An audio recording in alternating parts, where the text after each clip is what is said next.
This story generating a lot of conversation this morning. There is a newly unsealed list of documents, Jeffrey Epstein documents, and you remember this case. Yeah, the names of several people connected to the disgraced financier and sex offender appeared in these documents, including former President Clinton, Prince Andrew, and there are more documents on the way, but we want to dig into exactly what to make of all of this. ABC senior investigative reporter Aaron Katersky is in. I know you've been going through these documents. First of all, welcome to you. We appreciate you being here because there's so much to get to. The first 40 documents were released of what, 275 documents? About 275 documents, all related to a defamation lawsuit settled about 6.5 years ago. And the Judge Loretta Preska here in Manhattan said it was just time that all of these things be unsealed. No reason to keep it all private. All right, so first of all, let us know, when we hear this list of names, a lot of things run through people's minds. What is this list of names?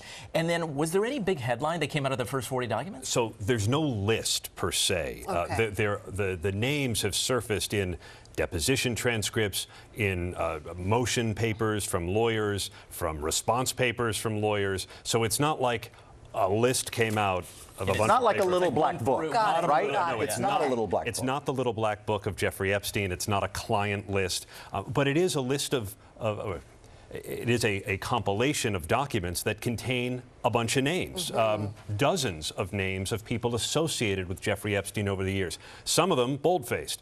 You mentioned former President Clinton and Prince Andrew, Michael Jackson, Cameron Diaz, David Copperfield, titans of industry, Les Wexner from Victoria's Secret.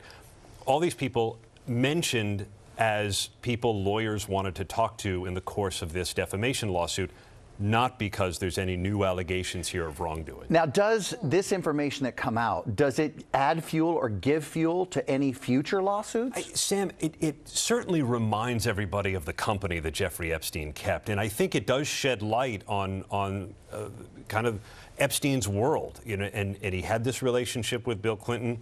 Lawyers for Virginia Giuffre, one of his victims, wanted to depose the former president of the United States, which in 2024 doesn't sound weird, but then back then, so I'm not, and all the lawyers and all the prosecutors, everybody who's been associated with these cases, they know everything in these documents. Got it. But as Giuffre's lawyer said, the public has been rightly fascinated with how Jeffrey Epstein conducted this global sex trafficking network and how he got away with it. And so, if anything, the documents give us a bit more of a window into his lurid world. So many names that we have learned of now, right?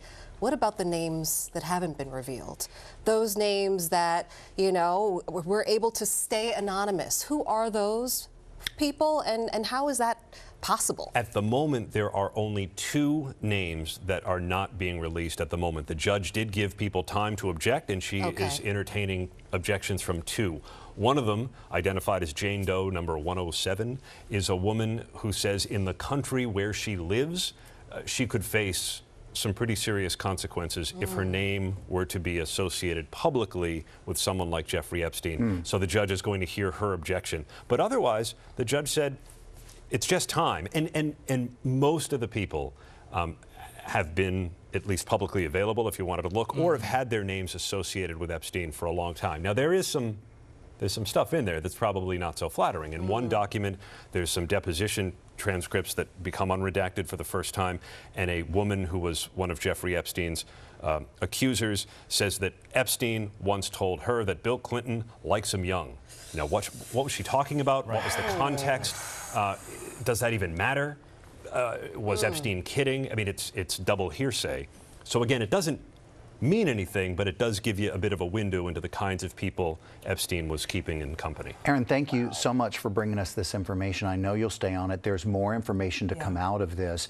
And it's sordid, it's dirty, it's money, it's power, and it is an older case that a lot of people may have forgotten a lot about, the importance of it. So we'll be looking to that next round that comes out. So many of the secrets died with Jeffrey Epstein when he died by suicide in jail. So people want to know. Yeah, and I appreciate you bringing it to us, so we thank you.